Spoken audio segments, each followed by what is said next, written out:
All right. Hi, everyone. My name is Amanda Mills. I am an assistant director of undergraduate admissions at Stony Brook University.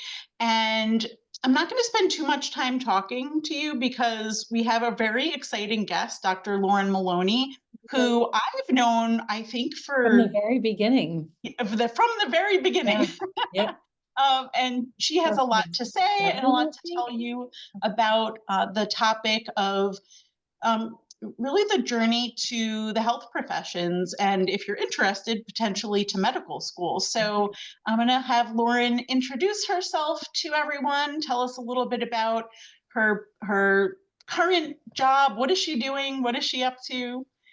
Take it away. Thanks. I got my little little sea wolf banner back there. Everybody, so my name's Lauren. So let's see here. I guess we'll do the whole spiel. So I grew up in Plymouth, Mass. Let's see here. I knew I wanted to do something in science when I was applying to colleges, and at the time I hadn't completely figured out what I wanted to. I thought maybe I wanted to be an English teacher at one point because I had an awesome English teacher in high school, and I had an awesome science teacher. I was like, oh, maybe I really like science now. And then as I was kind of figuring out what I wanted to do in college, I was looking at some of the courses for biomedical engineering. I was like, that seems pretty fun. That kind of seems in line with all the stuffs. And at the time, I was also volunteering at an emergency department at a community hospital that was conveniently right across from my high school. And so they actually thought I wanted to be a nurse. They're like, so you want to go into nursing? I'm like, well, I actually want to be an English teacher. They looked at me like I was kind of insane. And so it was through those interactions and kind of seeing what medicine looks like that I got interested in it. And at the time when I finally was old enough to actually earn a paycheck there, they're like, well, if you go to EMT school, we will pay you $1 more an hour as a nursing assistant and unit secretary, which the math didn't really add up, but to an 18-year-old, that makes some sense. So I got my EMT certification in Plymouth, Massachusetts, and I was like, oh, well, maybe I'll be a science teacher and then work as an EMT or something on school vacations or whatever. And it wasn't until I was really looking at what biomedical engineering in the course catalog was like, that actually sounds really cool. So going through the college application process, which seems like a lifetime ago at this point, trying to figure out, knowing that no matter what, I think I wanted to go on to some kind of graduate school, looking at the different opportunities out there and looking specifically at engineering and knowing that I wanted to do biomedical engineering and not other types of like bioengineering or general engineering or whatever. I remember when I was picking the colleges as well, I ended up with some extra scholarship money from my high school. And like, well, if you don't use it, it goes away. I'm like, well, that can't have that happen. I mean, that'd be just ridiculous. So I was looking at programs, and there was also the ability to go to paramedic school here at Stony Brook, which was an interesting decision on my part to do that this freshman year of biomedical engineering. Wouldn't recommend it. I did it. It Yeah, took 4 years interesting off is my an life. understatement. That is Yeah, it was even something. better.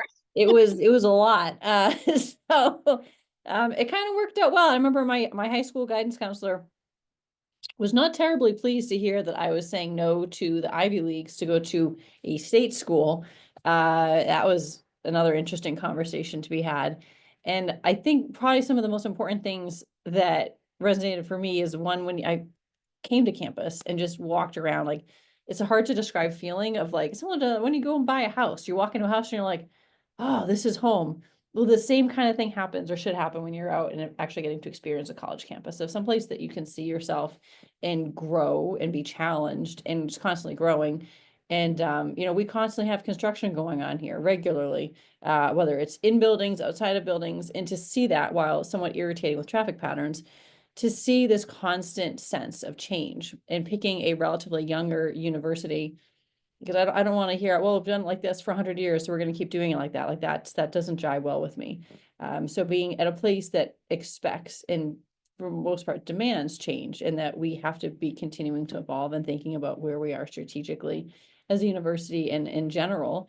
And so the atmosphere at Stony Brook and the ability to do a lot of things, also knew that I did not want to be in a city. I really like going grocery shopping at like Stop and Shop. And I don't like the city atmosphere. It's nice that you can go to the city. And it was also relatively close to where my family was at the time, still back in Massachusetts via the ferry or whatever. So it was a nice, I'm away at college, but at the same time, I'm within shooting distance of home. I actually would drive back to get my teeth cleaned every 6 months back to Plymouth and drive 5 hours each way. So close enough, but can also still be away. And so I loved it. Like it just felt right. Probably one of the most unique parts about Stony Brook is that you have the opportunity to be in a suburban setting and have an exceptional research hospital right next to on the same campus as an exceptional research university, which is unusual. So if you look at other programs, other places I was seriously considering, Cornell and Boston College, BC didn't have biomedical engineering and Cornell did, but their medical campus is very, very distant from their university campus. And while both colleges have gorgeous Gothic architecture, and we do not here at Stony Brook, we have some odd architecture, not quite what goes in BC and Cornell and stuff like that. Unique, we'll call it. It's very Stony Brook-esque. And so feeling that sense of home and community and change and seeing all the puzzle pieces kind of connect of things that made my soul happy were why I came down here and chose Stony Brook. So from there, so I also got accepted to the Women in Science and Engineering program, which I was able to get a scholarship to come to Stony Brook for, which was pretty exceptional. And knowing that, you know, there's going to be money that I'm going to have to spend at some point for my own education, and I'd rather kind of use that for graduate school and things like that. So to be able to get an exceptional education for a very, very, very reasonable price, especially now X amount of years later, it was 2008, I came here, I started in college. So now being an adult and paying back student loans, that's something that I'm not sure most high school kids grasp the concept of like adulting, and understanding what the cost of college is, especially if you are taking out loans with you know, interest rates and stuff, of being aware of quality of education for the cost is incredible. And so I actually have chosen to stay at Stony Brook at every major branch point. So I was here for biomedical engineering. I graduated in 2012 from that. I chose to stay here for medical school. I was able to qualify for in-state tuition at that point, which significantly reduced the cost of medical school. I chose to stay here. I had other offers on the table, but I liked the feeling here, and Stony Brook has always done right by me. I then chose to stay here for my emergency medicine residency set. We're now up to 4 years of college, 4 years of medical school, 3 years of residency in emergency medicine, and I actually did an extra year of training in emergency medical services, which is extra amount of education to learn how to do things like manage large EMS agencies, large ambulance services and helicopter services. And then I stayed here as a supervising physician after that, which I've been doing for going on 7 years now, which is kind of wild. And so now I get to do all sorts of fun things that was literally why I have chosen to stay here at Stony Brook for this amount of time. I wouldn't have expected to have been here if you asked me, high school Lauren, where would you be in 15 years, 20 years? I'm not sure my answer would have been Stony Brook. But the perpetual sense of doing things and doing things differently, I think is really appealing, and it's a true statement. Like they very much not only talk the talk, but walk the walk, which I think is important for authenticity. So right now, I am now actually the medical director for the paramedic program that I graduated for. So that means I'm kind of like the physician that I am the last signature on papers before folks get to become paramedics, which is a wild feeling. I'm also an adjunct assistant professor of biomedical engineering. So there's a bunch of courses that I teach that involve both undergrads as well as medical students. I am a federally funded researcher, and so we're doing things on psychological health of our EMS clinicians, traumatic brain injury, medical device engineering and innovation. And so that's the fun stuff here of finding opportunities. And I think one of the biggest bits of advice that I got early on, and I think is really important that when we think about in high school of when you're picking your careers, of opportunities always exist, but it takes some degree of your own energy to go find them. That in general, and in life in general, if you think that people are just going to hand you opportunities, that's unrealistic. And so figuring out that wherever you go, it's really the human in you that really dictates your success, no matter what place you choose or what major you choose. And I think that's probably one of the biggest questions I get when folks who are interested in med school, like, what should you do for major? What should you do for whatever? The answer is whatever is going to make your heart happy that you're doing well at.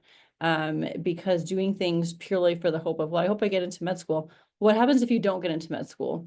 Or you find something else that perhaps speaks to your existence more, that you say, you know, medicine seemed cool.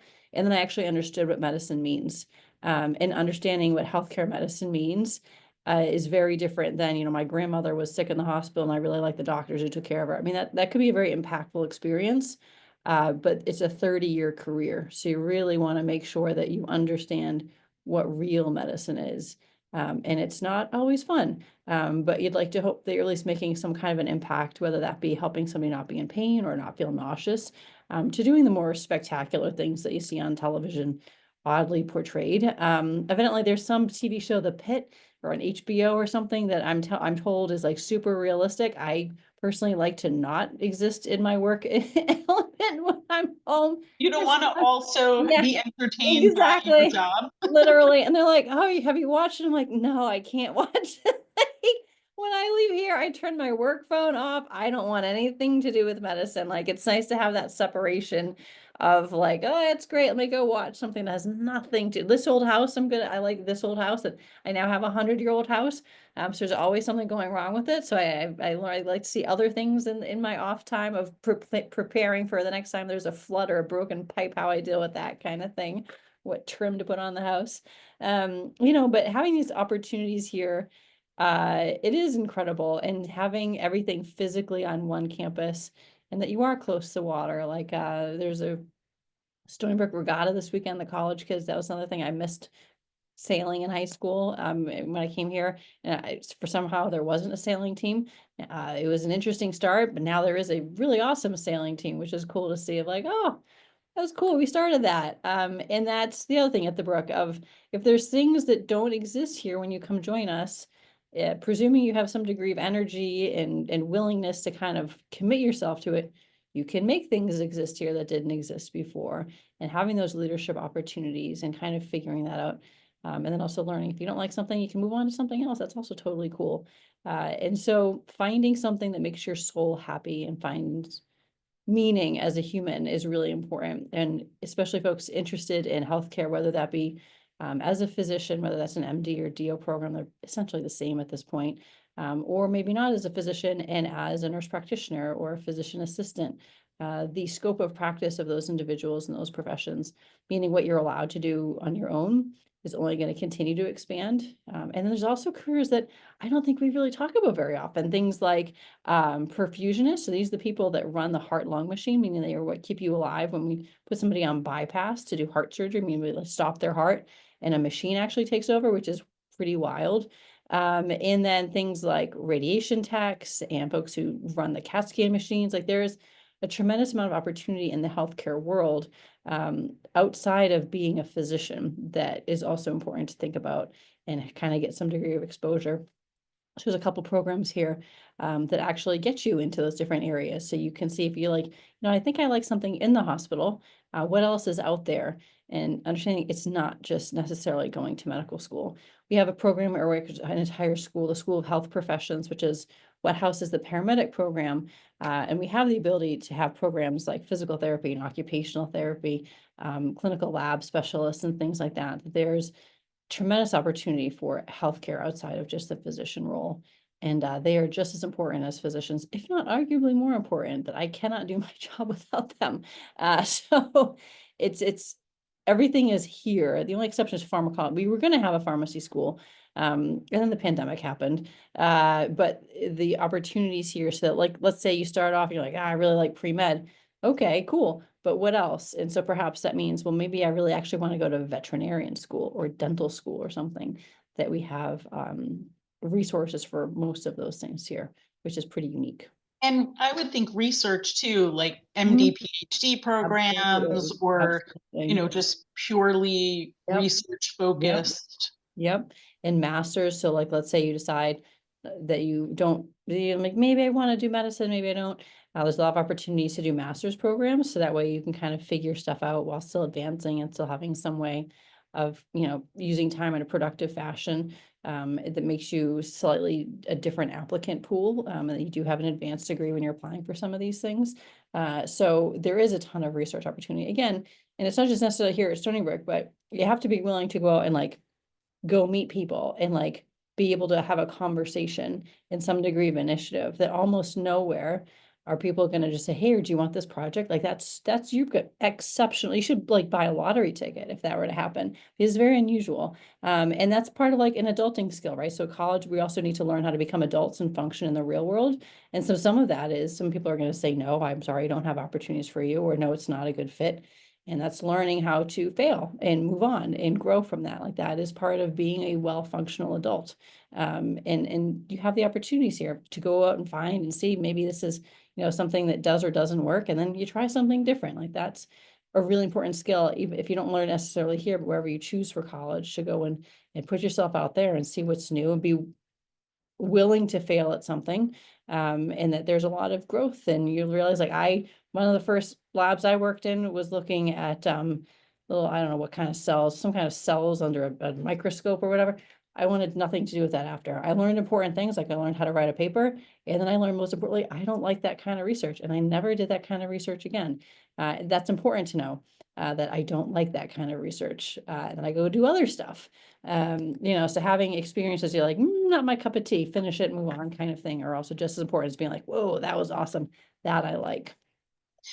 Lauren, when you were an undergrad way back, Way almost back. 20 years ago, I know, I was thinking of that. I was like, oh right, man, I was doing the math. I'm like, I gotta stop doing the math.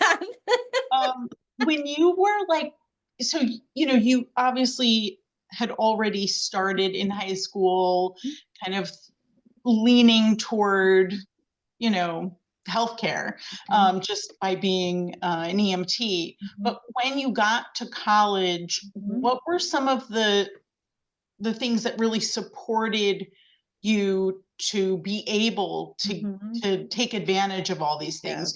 Was it purely you? Because I would believe that, but there had to be some Essentially, people along the way. yeah. So then there's different opportunities. So like if you actually take advantage, so there's this like interest in like remote learning these days, and that's cool. There's some opportunities that's great, right? Especially if there's a lot of life going on and you can't physically be here on campus or something. But the benefit of actually showing up physically to classes is that interaction that you're having with people, especially your professors, your TAs, or whatever. That ability to have that networking, and then visiting during office hours. I mean, hey, you mentioned something interesting in lecture that I don't know, just kind of like set off a couple ideas. Can I talk to them? Can I talk to you about them? And actually going and visiting office hours and meeting and actually getting to know your professors. Like we like that interaction. That's such a more almost like recharging interaction, that it's exhausting to teach all day. But to get to actually have and see the light bulbs connect in folks' heads of like, oh yeah, that is really cool, and see that energy, that opens a lot of doors. Because if it's not necessarily that particular professor that has a project, whereas you get talking of like, what do you actually want to get out of it? If you show some degree of interest and energy in us just not having to drag you along through the process, we're a lot more likely to be like, hey, listen, that's not totally what I do, but here's two other people that actually do that, and helping to kind of help you navigate. There's also amazing resources in the Career Center, that only get more elaborate as time goes on, of figuring out, let's help you write your resume. Let's help you figure out what do you wear for different types of interviews. Let's practice doing mock interviews so that you can know what it's like to get a weird question and how to respond to it, kind of thing. And these different little things of like, especially like, I mean, my mom was retired as a nurse, and so she's obviously in healthcare, isn't a physician. And so I think it can also be overwhelming, that people who do have physician parents or physician relatives or in healthcare, that you kind of have an advantage, right? Because you're kind of around this stuff, and they have perhaps a network that can help lean on. So to then develop those relationships yourself, if you don't necessarily have that, there's shadowing opportunities, there's volunteer experiences in the hospital, in the vets home that we have on campus, of taking advantage of that and being physically present when you can. In areas like the union, the career center is really, really an awesome resource. And there's a bunch of stuff online, but really taking advantage of those human to human interactions, I think, is really helpful. Yeah, that's a great point. And we had a couple questions on the same theme in the Q&A, about, I think there's always, and you did touch on this a little bit in the beginning, but there's always this idea that you have to do A, B, C, and D to apply to medical school and be a good candidate. But there Mhm. is no A, B, C, D. It's a Mhm. million different things. Mhm. So yes, there are requirements and prerequisites, Mhm. but you don't have to do research. It Yeah. might be a good idea. It Yeah. might help, but if you Mhm. hate research There's and you other things to figure that do. out, you can do other things. Mhm. Exactly. Exactly. Exactly. So there's certain courses that we've figured out are probably beneficial in med school. Mhm. So there's things that are required that if you can't do basic math, you're going to have a challenge in medical school, right? So there's requirements of let's make sure that at least the fundamentals are covered. Things like chemistry, or I mean, I got a C in that. I could B plus or C minus, something like that. It was my worst. I could not have, I just wanted to pass that class. And I can tell you, I used it almost never again after that. That some of this stuff, it's part of the process and understanding the logic and the thinking behind things. And so there are certain things that are required. I wish an anatomy course was required because it is literally learning Latin for the most part. And so seeing some of these contents in different ways is also helpful. But there's not like, I was like, you gotta do biology major. No, you don't have to. I mean, if you like biology, by all means, do biology. But doing thing just because you think that that's going to improve your ability to get into med school, and if you're miserable, the misery comes through. It's obvious when we then have conversations with folks who are interested in like, why do you want to go to med school? And it's this kind of boilerplate answer. That's not somebody that's necessarily, and when we think about, one thing that really I think we're a lot more aware of after the pandemic is physician burnout, meaning your kind of existence as a human in medicine, and that you can't take care of other people if you can't figure out how to take care of yourself and you yourself be a well-rounded human. And even figuring out, what do you do when you have a really tough day at work? How do you recover that? And so some of that is doing whatever actually makes you feel happy outside of work, whether that's sports or walking or whatever, like whatever your hobbies are, and actually holding on to those hobbies. So and it's a lot more fun to talk to people about things like hobbies and extracurriculars and whatever than whatever they learn in their chemistry class. That having those things that make you a strong, passionate human, that's important for us to see, because that's your safety net when something happens not great in medicine. And it will happen. If you're in medicine, you're going to have a bad day, and if it's only one bad day, that's great. But they do happen kind of regularly, especially depending upon what type of medicine or what type of healthcare you go into when you have these challenging interactions. So how do you then kind of recharge your own batteries? And so doing things that actually make you happy, that you find challenging, and most importantly, that you do well in. That it's not impossible if you really love the humanities, really love art history or American history or whatever. There's so much of that that you perhaps don't realize taking some of these courses, of looking at patterns in history, of looking at, how civilization responds to a particular crisis or whatever. That has a lot of applicability. And I think that we're doing a hopefully better job at understanding that when we are finding folks who want to be in medicine, that there's so many opportunities in medicine, and that we need that diversity of prior life experience of things that you find interesting. That's really what makes it fun, is to have those different perspectives and to feed that forward. So yes, you do need to take certain prerequisites or whatever. Oftentimes some kind of research is helpful. And then really you want to make sure that you actually like healthcare. So even if you didn't do research, some kind of shadowing or some kind of actual exposure, there's other things out there. So not just as an EMT, but things like lifeguarding or things like scribes. So that's actually really helpful, and that you actually get to tag along and you're helping write notes and whatever, and you get paid for it, which is an added bonus, as different opportunities to really engage and make sure that you really want to do this, because it's a long career if you don't really want to do something and you want to figure that out sooner rather than later. And think of, maybe I don't want to, maybe it's PA school, maybe I want to do nurse practitioner school or something like that, or speech language pathology or physical therapy. But And then, there's also yeah, the non-clinical health. I yes, mean, there's a yeah, huge yep, business of yep. healthcare, And which that's I think only a going to lot of people expand. forget about. Yeah. The technological component. So especially from the engineering side, and there's this push for folks to be able to stay home, or to get people out of the hospital and back home sooner.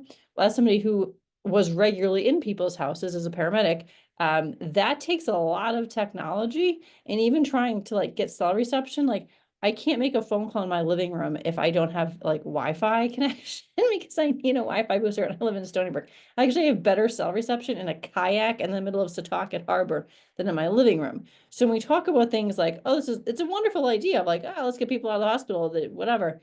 But what does that actually mean in reality? And so the technological component of that, and like I can barely figure out some of these apps on my phone, and I'm like not super duper old. So as we look at an aging population as well, their ability to actually interact with the technology reliably is also really important.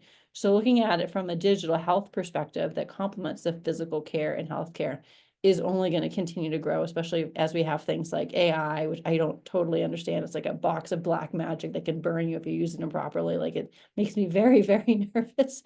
I think it's probably hopefully going to be a good thing in correct hands. And that's something that I'm getting to learn about actively because medicine changes every day.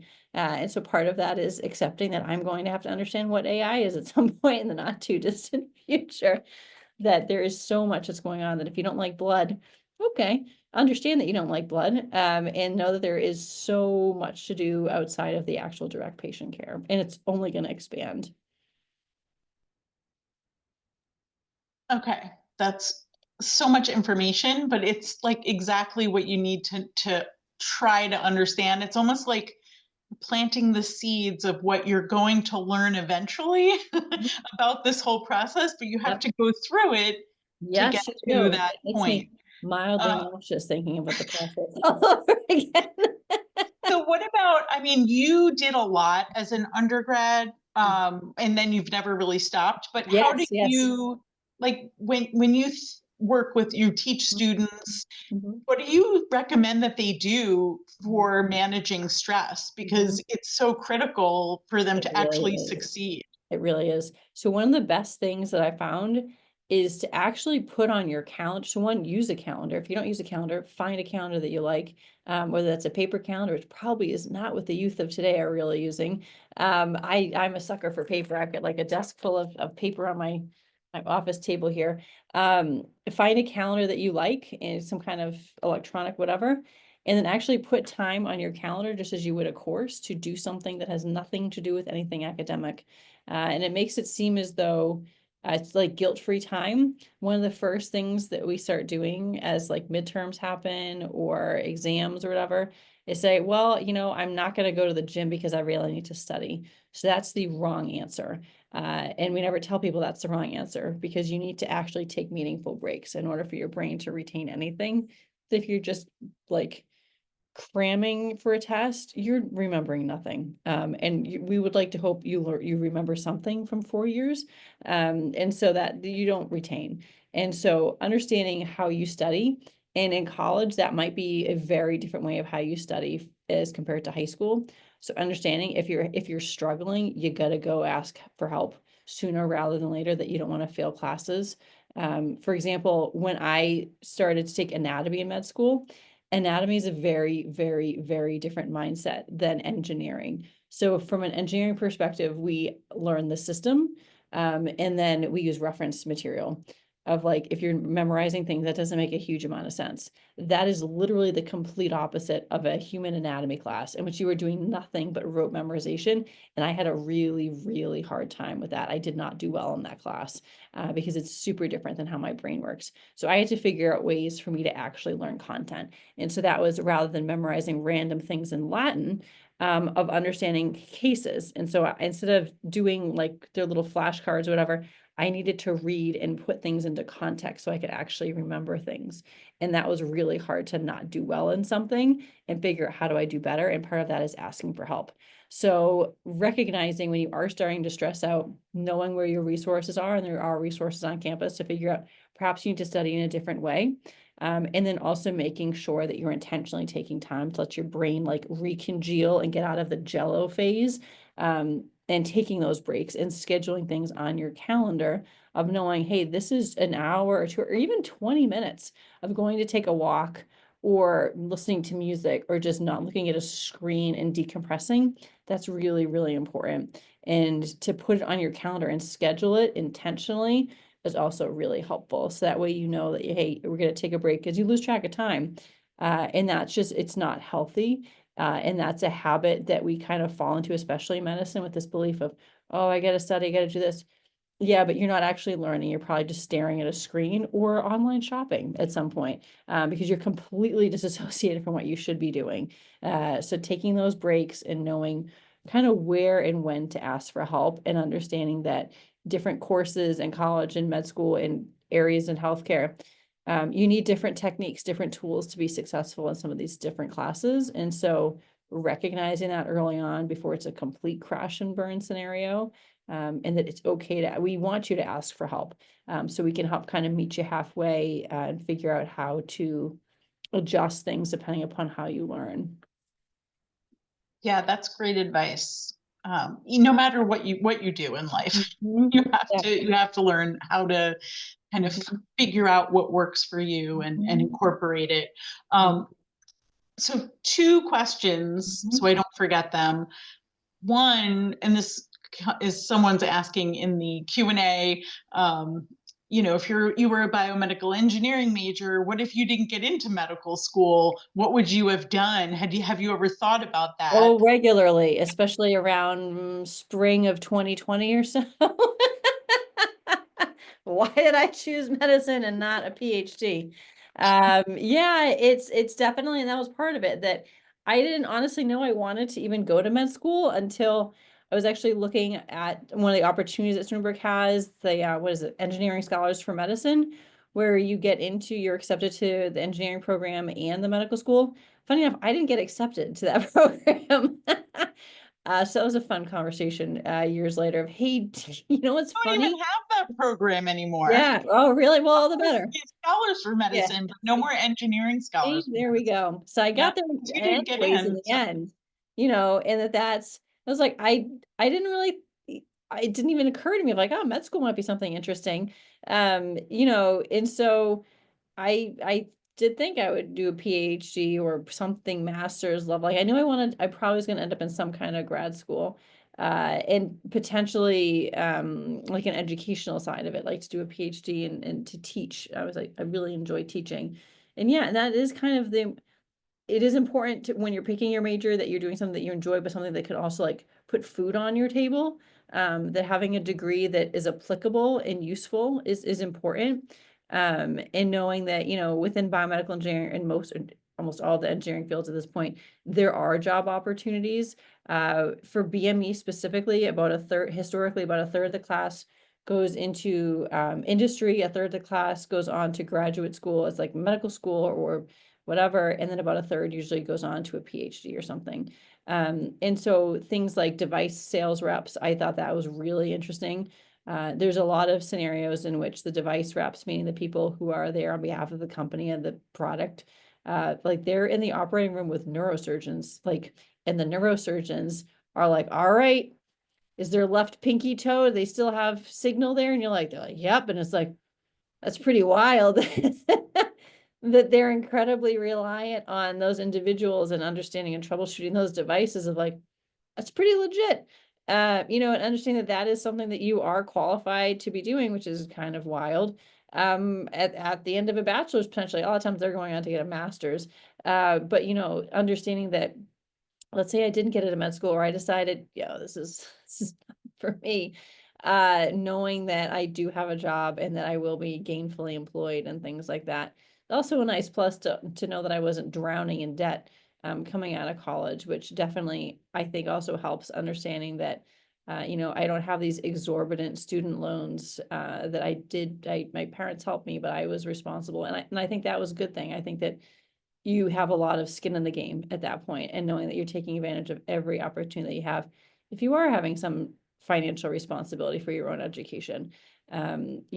So yeah, I do think about if I got my PhD regularly.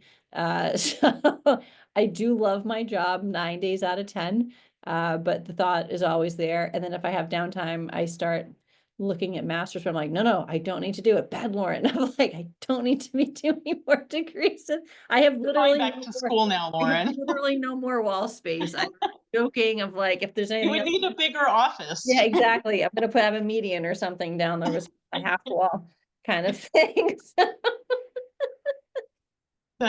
Yeah, you're good with degrees. Exactly, You've got it. You've got it. Habits, a compulsion of like, oh, what can I sign up for next? Stop doing So this.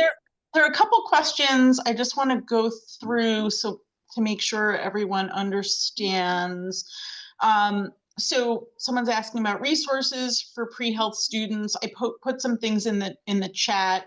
Stony Brook has extensive pre-health advising, and it's done through multiple sources. You have pre-professional advising at Stony Brook. If you're looking at any sort of professional program, any graduate program as a next step, in addition to it's pre-med, pre-vet, pre-health, pre-dental, any health profession you could possibly go into, there is advising for. There are also opportunities through the Career and Internship Center to connect with volunteer and sometimes shadowing opportunities. I think that I'll ask Lauren about that in a second. That may not exist as much anymore. It definitely did. We're getting more of it back than we did. Okay. Long pause, but now we finally have the ability to do that again. Yeah. And at Stony Brook, we have the Undergraduate Research and Creative Activities Office, Eureka. And they are fully funded for undergraduate student research. So faculty, graduate students, they have separate offices and separate sources for their research funding. So if you're an undergraduate student, first year through fourth year, and you go and meet with them in Eureka and say, I don't know anything about research, how do I get started? Or, I already did research in high school and I want to learn how to write a grant to get my own funding, or how do I connect with, Dr. Maloney to be part of her research. Those are all of those resources exist. And like Lauren said, it's about taking advantage of them. So I could safely say that most colleges and universities have some of those types of resources, and we'll have someone that can help you kind of figure and navigate that. But at Stony Brook, there are a lot of different ways that you access those opportunities. And then another question. So the student says, I hope to publish a research paper because I have been enjoying my science classes and the internships that I've previously done. Are there opportunities that high school students can get involved in before majoring in pre-med to prepare them for college? And I do know that on the Stony Brook summer STARS program, there's a pre-college summer, pre-college at SBU. There's an entire website, which I'll put in the chat with the link, pre-college summer programs. And there are a wide range of them. And some, because of where we are and because we are a teaching university, students in high school locally have access to them. There might be some yeah, I just put one in the link as well. It's the SARA's program. Yes. That's the summer program, a science and research awareness series. Mhm. So that is another opportunity. I'm trying to think of, see who. Students must be in high school, must finish at least 9th grade by June to attend that summer. Yeah, and there's a lot that I think you can do, but again, it's not about doing everything, but it's about using those experiences to narrow down and get closer to figuring out what you're going to do. And that could change multiple times from high school, even through your undergrad experience. And that's totally normal. But this is a great question because everyone loves standardized testing. So can you tell us about the medical school entrance exams? Yeah. What was that for you? Just thinking about it, quite frankly. So I think the point of them is it's really hard to judge resumes and whatever, like there is so much variability in things like grade inflation. And even at this point, it's more common for classes to be like pass fail or whatever. Sometimes they don't even report like, oh, you got an A in the class. And so one of the challenges in engineering is that the expectation isn't necessarily that people are getting A's. Most people are getting B's. And so it adjusts your cumulative GPA, which can be unfortunate that if schools are looking at just a GPA, I decided if a school's looking at just a GPA, I don't want to go to that school because I'm more than what that GPA is. And that's in a very challenging bachelor's of engineering. It requires the most credits in any degree as an undergrad. And those are really hard classes. So was it the MCAT or whatever else? They changed that after I took it, and now there's a lot more emphasis on humanities. I took a prep course, which I think is probably essential because it's playing a game with a lot of these tests and understanding what they're actually asking and what the true game is to be played with it. It's not only understanding the content, but understanding the actual question being asked. That's a skill in and of itself. There's actually some people that it would seem odd to me, but they will take these exams that they have no actual intention of going to a lot of these grad schools or whatever, but they're just very, very good at taking tests. I'm like, that sounds like cruel and unusual punishment to me. I But it, remember when you were studying for the yeah, oh, MCAT, it it's was like horrible. Yeah, days and days hours and of never ending. non-existence. And then I had these like I learned through like flashcards and visual. So I finally felt like I could part with my flashcards. And I mean, it was like lit a fire in my fireplace for hours and hours and hours, just throwing index cards after God knows how many rainforests I went through. But like the standard, like it's I would like to hope I learned something from the content. A lot of it's just the gamesmanship of it. And I think that compared to 10 or 15 years ago, yes, the number is important, but it's also everything else that really there does have to be some way of having some consistent way to compare people.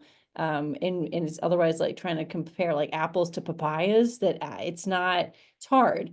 But I think at least for me, I mean, I scored decently on these things. I've never been a great test taker. And I can tell you I was nowhere near the top percentiles for any exam I've ever taken in my life that is a standardized exam. But that's also like, recognizing that and making sure that I was strong in another part of the application, whether that be research or clinical experience or whatever. Um, you know, you do have to take it. I would take a review course myself. They are challenging and expensive. And I think that there's also more resources than they ever used to have, like YouTube things or Right. videos or whatever that sitting in a classroom. I remember it was like the middle of the summer and the air conditioning was a little bit on the fritz. So it was almost complete physical torture as well. Sitting in one of these rooms that, it's part of, unfortunately, the process, but recognizing that I would hope that most places, and they do, it's not just that if you bomb it completely, then yeah, that's probably going to impact your ability to get in. But at the same time, a decent grade or a decent score, I mean, they let me be an attending physician, so You deserved it for it. yeah, you gotta play the game to some degree, but understand that you don't have to have the perfect score on things to become a doctor. That's Yeah. there, I and there think, is no relationship between score, like performance, and your right. ability to be a good physician. Whether that's also important. Right, because they're using all of these things that Lauren has talked about because they have so many applications and they can't take everyone. So they have to use as many tools as they can to really figure out who they're going to interview ultimately. So it is competitive, and that is a good thing. I always say you want to know that your physician or, in whatever, whether it's in an emergency department or you're having surgery or it's just your GP and you're going in because you think you have the flu, that they went through it. That always Yeah, makes me and feel then better some. because I know what Lauren went through. Yeah, exactly. Exactly. And a lot of times it's a score. It's like, so like there's a rubric of, okay, this is what your MCAT score was. This is what your cumulative GPA or whatever. Yeah. So taking bits and they're weighted in different ways and say, okay, well, then there is, what are your letters of rec? That's another thing. You want letters of rec from people who you've actually worked with, that the strongest letter of rec might not be like the department chair of some whatever. And that's lovely, but it's also very obvious when you're reading these things if they really have never met you. So you want to have something that, and having also written some of these things myself, we have templates a lot of times, of like, this is the script of, okay, I, from this and this, you don't want something that looks like a Mad Lib. And Did that, I write you? I think I wrote a letter of recommendation. I think you did actually. Yeah, Yeah, 'cause we I did all sorts loved of fun writing it. things. I Yeah. want to do it again. It was so much fun. Why not? I've There we go. When I only applied to a one other master's. student ever asked me, but so volunteering Yep. in the admissions office Yeah, exactly. could be the Exactly. way that you end up in medical school. Exactly, See? exactly. And it's those interactions that the people that actually know you, that's what comes across in a letter of being authentic. In that if you're BS your way through these, and it's super, super obvious that it's the person, it's the actual letter. And that's great because that I'm Yeah, sure helped for some of my probably 50 percentile standardized exam scores. So having those and understanding that it really is the package. And quite frankly, if a school doesn't value you or a program doesn't value you for who you are, that's not where you want to be. And it's funny how it all works out as far as where you end up for college, where you end up for a graduate program, where you end up like as a career or whatever. Things have an interesting way of working out. In that it's when you look back, you're like, huh, all right, that kind of made sense of like yeah. what the pathway is or whatever. And that's something that I think what's the thing? Early action. What's the one that you can only apply to one early decision? Is that That's early decision. We don't have yeah. that. We Yeah. have early action, which is non-binding. So we have a little more That's flexibility. good. Because I remember, Yeah, I think and I blacked it from, completely blacked it out from memory. There was some school that I had convinced myself I really wanted to go to. I for the life of me can't remember. It's just a great sign. And it was catastrophic. Life was ending. And you know what? I'm really glad I didn't end up there. And that I did choose to come here, and that, saying no to some other places. I bought a house recently, and so I had all sorts of stuff that I got to drag out of an attic. And so a lot of it actually was this binder that I had of college applications, actually going back and finding my Stony Brook acceptance letter. And there was other acceptance letters in there of like, big name schools or whatever. And I don't regret it in the least bit. And it's kind of a fun story to tell that, going to the place, and if it's not Stony Brook that necessarily makes you feel at home, then don't pick Stony Brook because you'd be miserable. But pick a place that feels like home, that you see yourself being successful. And that's the goal, not necessarily the name on your diploma. In some point in your life, nobody really cares. It's the fact that you went somewhere, you tried something new, you might have failed, but you were overall successful and you found what your existence in the world is. And we don't feel like it's not like you're getting knocked by going to a state school when you're applying to college or med school or resident. We don't really care. So it's did you do well, and is this somebody who's a good candidate that's a good match for our particular program? There was one interview when I was applying to med school in the city, and they put your college, like they put like your first name and whatever college you're going to.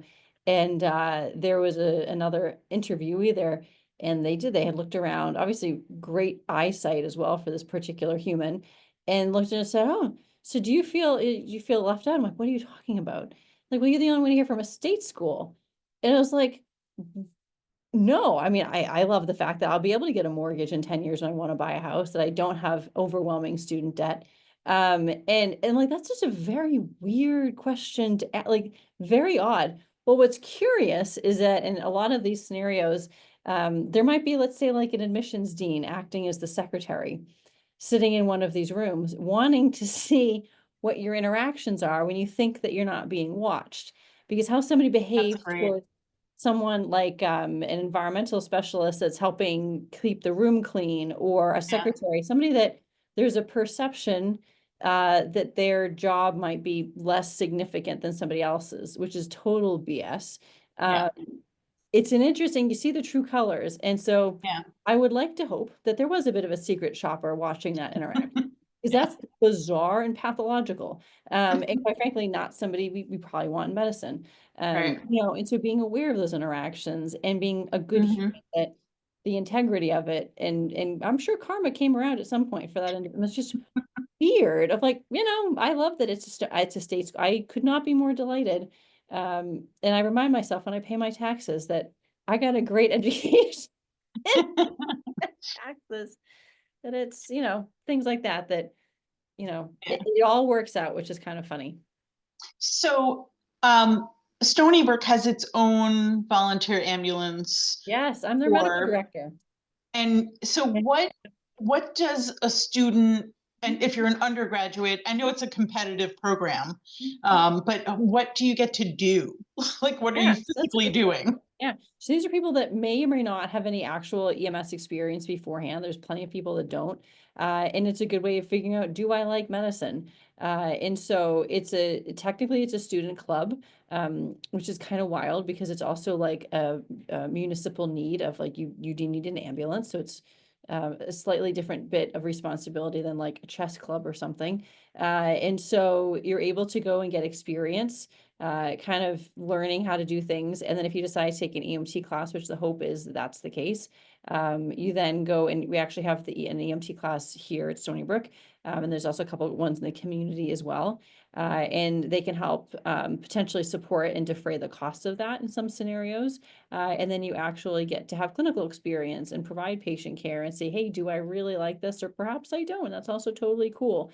In that there's different educational opportunities for that, like different types of continuing medical education, meaning thinking about, different ways of helping somebody who's short of breath or something like that. That's also a way to interact with physicians and kind of see what else is out there, the actual reality of medicine, which is really, really important to understand. And then potentially also get paid. That the college version of the EMS agency is volunteer, but there are certainly ways you can also get paid outside of it. So it's always nice to have some cash inflow, especially gas being what it is. That And having that opportunity. how did you get from high school EMT to like flight medic? Like, Oh yeah, how does that that's work? that's another fun thing. Yes, yes, Years I was at and the years airport of yesterday. Exactly. And then going through and becoming a paramedic and getting experience. And I worked in like New York City and a bunch of places around here. And then continuing your education. So there is different courses you can take to learn more of the nitty-gritty kind of like stuff for a really, really sick person that's going from a smaller community hospital to a larger hospital and how to take care of that particular person. So I ended up becoming a flight paramedic or getting that certification. And now, right now, I actually fly as a physician. So I am at the airport generally once a week, if to once every other week with our flight paramedics. That way I get FaceTime with them as their medical director, but also FaceTime with them as a fellow medic that I don't necessarily want to do doctor things if I don't have to. But if we do, then I'm there. So it's fun to also get to be able to teach at the bedside with my folks, and it's a great group of humans that it's a different environment, obviously, pre-hospital world. I yes, don't miss having wet socks, so I do like the lack of being outside in snowstorms. Um, right. I have memories that are far more fun because I'm not actively wearing sopping wet boots for 2 days at a time. But they were some of my best memories, and I have some of my absolute best friends from that Yeah, fiasco of snowstorms, blizzards, monsoons, whatever. And yeah, it's just good people kind of thing. And it yeah, seemed like, yeah, no, this is something that I want to do my career in. yeah. And are you doing something with Stony Brook's University Police Department Oh as well? yeah, so I'm their medical director too. Yep. Yeah, How so did like that come really, about? yeah, so it's one of those things once you're in these circles of like, and just being happy and excited and things of like, yeah, let's figure out what we're gonna do. Again, in the constant perpetual, well, what can we do that's new? And finding that challenge and understand sometimes we're not going to be successful, but let's give it a shot. Yeah, So with the police department, especially where we're being really cognizant and aware of things like behavioral health crises and how do we safely respond, not just for the police yeah, officers, but also for whoever's having a really bad day, and finding support for that. And that is a population here in a college campus that's the age group that unfortunately sometimes yeah, conditions start to become new, and figuring out how we do that safely and with dignity. And so that is a really important part of what our university police does is figuring out what's that education, how do we complement yeah, what they have as a law enforcement background with also the medical stuff to keep everybody safe, which has been really fun to get to help be a part of. So it's cool, and getting to see all this come together, it's pretty awesome. It's yeah. like 17 years in the making. surprise. It went by Exactly. quick, right? It- Yeah, it'll be another You're like, 15, wait, I was 20. just an undergrad. Literally, I was literally. just visiting college campuses and Exactly. now And here the I first am. time I got lost. It was before we had, it was MapQuest. It was before GPS. And I completely screwed up 95 versus what, 295, and ended up in the Bronx. It was a whole big thing. But you also visited college, you're on your own. Yes, that was another You brilliant were move. the only one Yeah, I I could ever have kissed the met. ground by the time I finally got back to Plymouth of like crazy, geez, what a stupid idea on my part, to drive from Plymouth by myself. But I wanted to seem like, I think this is it. I want to make the decision on my Yeah, own. God bless my parents. I'm sure that was a very stressful day for them. And then I moved myself to campus because paramedic school started 2 weeks ahead of of the course. undergrad. So I lived in the hotel for the first 2 weeks of my Yeah, you didn't college. have a traditional Yeah, start to yeah, college, yeah, but exactly, that exactly. happens. It's like there, you just back, you just, left the house and there we go. Like we didn't even get to move you in. I took them up on it though, and moving everything out of, God, Of course, of I course. dragging books downstairs. My father will never forgive me for all the books because I didn't want to get rid of any books. So I ended up with like 4 years of the textbooks that get dragged up. Of course, I'd always end up on the third floor of whatever dorm I was in. Got to go Right. up the stairs, down the stairs, and of course there's no real elevators. So where's the fun in that?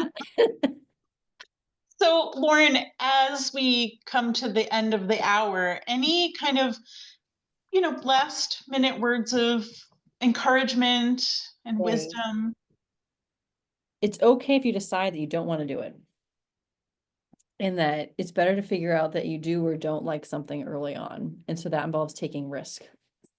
So I like get dry mouth. It's okay to try new things and not do all of them. It's part of life, you know? So much talking about awesomeness here. Yeah, I think that's great advice. And hopefully, everyone who joined us today thought this hour went by as fast as I did. I feel like we just Like started. 17 years, yeah. Yeah, Dr. Maloney always has a lot to wisdom to impart to us. So thank you so much. Yes, And I love it. hopefully you'll get some rest and go home, leave your Fingers office. crossed. Fingers crossed. It's about time for me to head home. Well, good luck to everyone that joined us today. Again, if you have additional questions, you can email us at enroll@stonybrook.edu. We will definitely answer those for you, and we hope you have a wonderful rest of your day. Thanks, Lauren. Bye, everybody. Good luck. Bye.